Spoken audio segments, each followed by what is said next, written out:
కోట్లకు పడగడలెత్తాలన్న ఆశతో అడ్డదారులు తొక్కడం కామన్గా మారింది. సమాజంలో ఉన్నత స్థాయిలో ఉన్న వ్యక్తులను టార్గెట్ చేయడం ప్యాషన్గా మారింది. అయితే హైదరాబాద్ సంధ్య శ్రీధర్రావును ఫోర్జరీ సంతకాలతో మోసం చేసిన సాంబశివరావు వేధింపులు మాత్రం ఆపడం లేదు. సరికాదా చేసిన తప్పును కప్పిపుచ్చుకునేందుకు బాధితుడు శ్రీధర్రావుపై ఏకంగా మరో చీటింగ్ మహిళతో ప్రెస్ మీట్ పెట్టి మరీ ఆరోపణలు గుప్పించారు.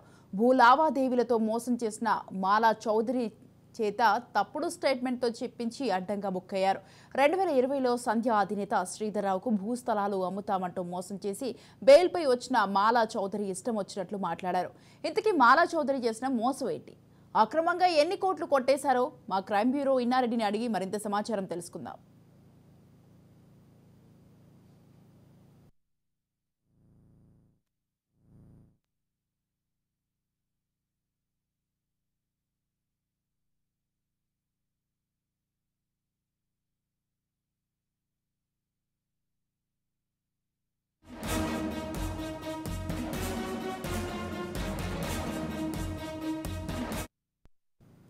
కోట్లకు పడగలెత్తాలన్న ఆశతో అడ్డదారులు తొక్కడం కామన్గా మారింది. సమాజంలో ఉన్నత స్థాయిలో ఉన్న వ్యక్తులను టార్గెట్ చేయడం ఫ్యాషన్గా మారింది. హైదరాబాద్ సంధ్య శ్రీధర్రావును ఫోర్జరీ సంతకాలతో మోసం చేసిన సాంబశివరావు వేధింపులు మాత్రం ఆపడం లేదు. సరికాదా చేసిన తప్పును కప్పిపుచ్చుకునేందుకు బాధితుడు శ్రీధర్రావుపై ఏకంగా మరో చీటింగ్ మహిళతో ప్రెస్ మీట్ పెట్టి మరీ ఆరోపణలు గుప్పించారు. భూ లావాదేవీలతో మోసం చేసిన మాలా చౌదరి చేత తప్పుడు స్టేట్మెంట్తో చెప్పించి అడ్డంగా బుక్కయ్యారు. 2020లో సంధ్య అధినేత శ్రీధర్రావుకు భూస్థలాలు అమ్ముతామంటూ మోసం చేసి బెయిల్పై వచ్చిన మాలా చౌదరి ఇష్టం వచ్చినట్లు మాట్లాడారు. ఇంతకీ మాలా చౌదరి చేసిన మోసం ఏంటి? అక్రమంగా ఎన్ని కోట్లు కొట్టేశారో మా క్రైమ్ బ్యూరో ఇన్నారెడ్డి అడిగి మరింత సమాచారం తెలుసుకుందాం. ఇన్నారెడ్డి చెప్పండి.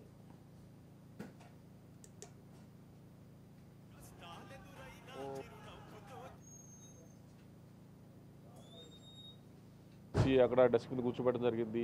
అయితే అసలు ఈ మాలా చౌదరి ఎవరు అని చెప్పేసానంటే ఈమె కూడా దాదాపుగా 4 కోట్ల రూపాయల సంబంధించి కేసు 4 కోట్ల రూపాయలకు సంబంధించి ఏమైతే ఒక ల్యాండ్ విషయంలో రిజిస్ట్రేషన్ చేస్తానని చెప్పేసి రిజిస్ట్రేషన్ చేయకుండా, ఒకవైపు ల్యాండ్ రిజిస్ట్రేషన్ చేయకుండా అలాగనే డబ్బులు కూడా ఇవ్వకుండా, దాదాపు 4 కోట్లకు పైబడి డబ్బులు కూడా ఇవ్వకుండా ఆమె మోసం చేసినట్టు కూడా 2020లో ప్రస్తుతం మనం చూస్తున్న లైవ్లో ఇది వచ్చేసి ఎఫ్ఐఆర్ కాపీ 2020లో ఆమె మీద నమోదైన కేసు ఆమె అరెస్ట్ కూడా అయిపోయింది. సో ఇలాంటి వ్యక్తి ఈయన సాంబశివరావుకు సపోర్ట్గా వచ్చిన నేపథ్యం చూస్తూ ఉన్నాం. ఇప్పటికీ కూడా అంటే ఇంటెన్షనల్గా ఆమె డబ్బులను ఇవ్వకుండా తర్వాత దాన్ని వేరే రకంగా ట్రాన్స్ఫర్ చేసిందని చెప్పిన ఎవిడెన్స్లు కూడా పోలీసు సేకరించారు. కాబట్టి ఇప్పటికీ ఆ డబ్బులు కూడా ఫ్రీ చేయడం జరుగుతూ ఉంది.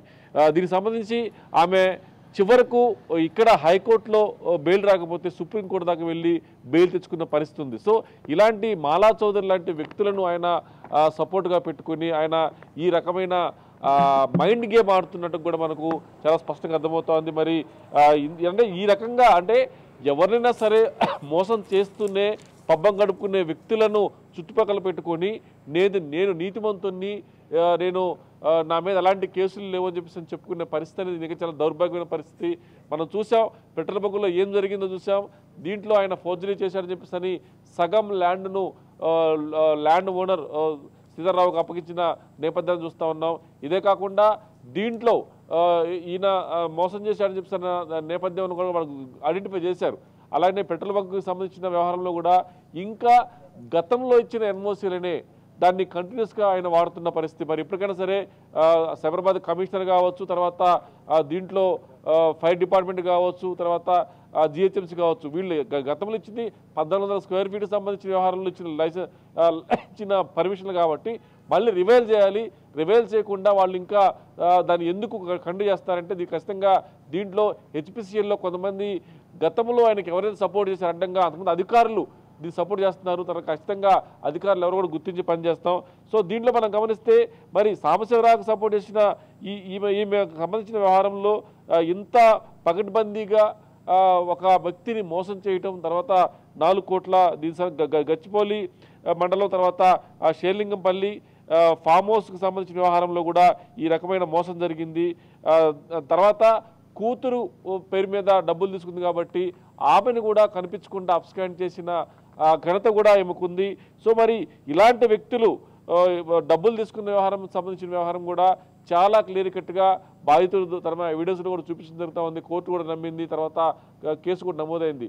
మరి ఇలాంటి వ్యక్తి నీతులు చెప్పడానికి వచ్చారు. మరి మాలా చౌదరి ఇప్పటికైనా సరే నువ్వు చేసిన తప్పులను కప్పొచ్చుకొని తర్వాత పక్క వాళ్లకు సపోర్ట్ చేసుకుని ఇన్నారెడ్డి మాలా చౌదరి ఇంతకీ మనకి ఆమె కొన్ని భూ లావాదేవీలలో మోసం చేసిందని తెలుస్తోంది. ఇంతకీ ఈమె ఏం మోసాలు చేసింది?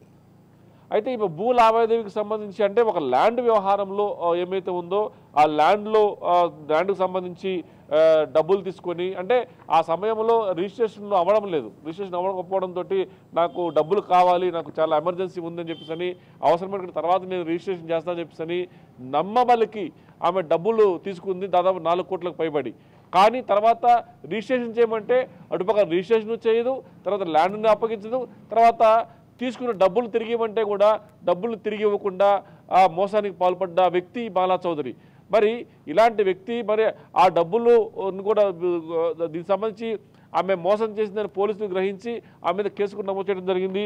ఇదే మన ప్రస్తుతం మన దగ్గర ఉన్న ఎఫ్ఐఆర్ కాపీ. గతంలో ఆమె గచ్చిబౌలి పిఎస్లో 406 అలాగనే 420 ఐపీ సెక్షన్ కింద ఆమె మీద కేసు నమోదు, అరెస్ట్ కూడా అయింది. తర్వాత ఎప్పటికో బెయిల్ తెచ్చుకుంది. సో ఆమె 4.5 కోట్లు ఏ రకంగా మోసం చేసింది, ల్యాండ్ ఇస్తారని నమ్మబలికి రిజిస్ట్రేషన్ చేయకుండా చేసిన మోసం అనేది మరి నీ మనస్సాక్షికి అనిపించలేదా? మరి వేరే వాళ్ళు చేసిన మోసానికి సంబంధించి వాళ్ళు గొప్ప వాళ్ళని చెప్పి ప్రయత్నం చేస్తాం. అయితే దీంట్లో మనం ఇంకో విషయం కూడా చర్చించుకోవాలి. ఆ రోజు సాంబశివరావు సంబంధించిన ప్రెస్ మీట్లు చెప్పినప్పుడు కూడా న్యాయ వ్యవస్థ మీద కూడా కామెంట్ చేసింది. నిజంగా అల్టిమేట్ ఎవరెన్ని మోసాలు చేసినా ఎవరెంత ద్రోహం చేసినా కూడా చివరకు మనం నమ్మేది న్యాయ వ్యవస్థనే. న్యాయ వ్యవస్థలో ఖచ్చితంగా న్యాయం జరుగుతుందని చెప్పేసి అనేక సార్లు ప్రూవ్ అయింది, ప్రూవ్ అవుతూనే ఉంది. ఈ కేసులో కూడా శ్రీధర్రావు సంబంధించిన కేసులో కూడా న్యాయమే గెలిచిందని చెప్పుకోవచ్చు.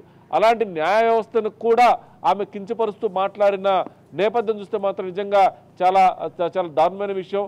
ఇలాంటి మాలా చౌదరి లాంటి వ్యక్తుల మీద ఖచ్చితంగా పోలీసులు ఇప్పటికైనా సరే ఆ ల్యాండ్ విషయంలో తీసుకున్న డబ్బులు ఏమైతే ఉన్నాయో వాటిని తన అకౌంట్లో ఉంచుకోవడం. ఇప్పుడు తన డబ్బులు కానీ తన డబ్బులు కావు, రిజిస్ట్రేషన్ తీసుకుంది.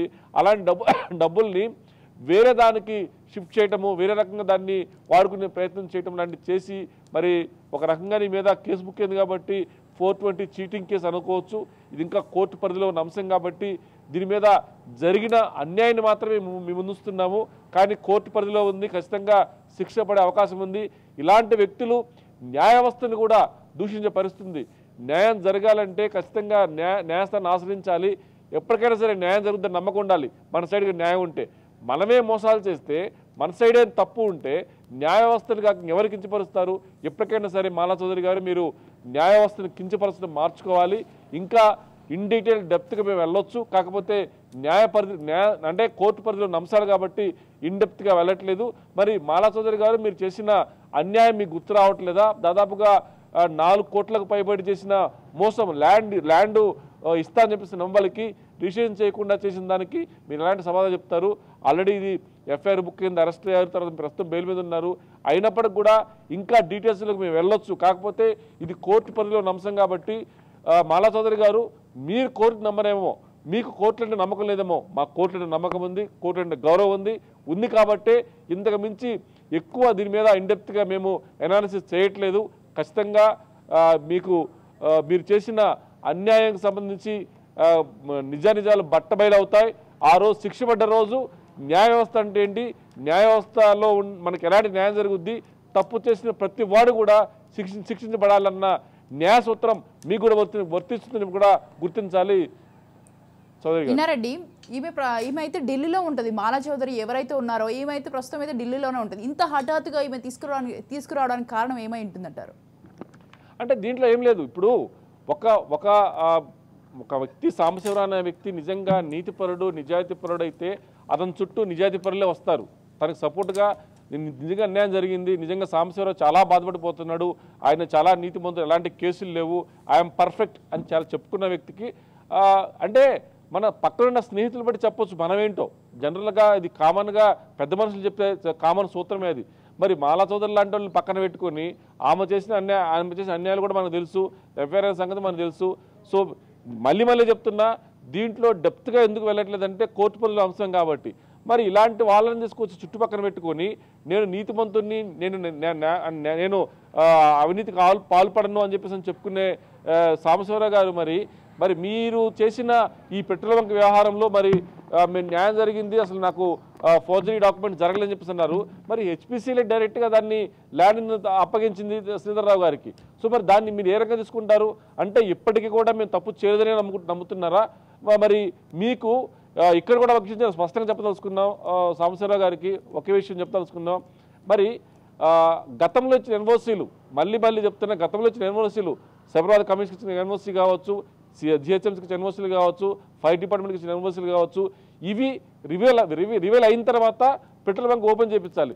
కానీ మరి ఎవరికి ప్రలోభ పెట్టారు, ఎవరికి ఎంత లాభం చేకూర్చేలా చేశారు, మళ్ళీ అంటే ఆ ఉన్న కొద్ది ల్యాండ్లోనే నీకు పర్మిషన్ ఇచ్చి పెట్రోల్ బంక్ నడుపుకునే రకంగా ఎలా ఇచ్చారు? దీంట్లో మనం చూస్తే ఆ ఉన్న కొద్ది ల్యాండ్ అంటే ఇన్నో ఎగ్జిట్ సేమ్ ఉంది కాబట్టి రేపొద్దున కనుక అది బాగా జనసమర్థం ఉండే ప్రదేశం, జరగరాని ప్రమాదంగా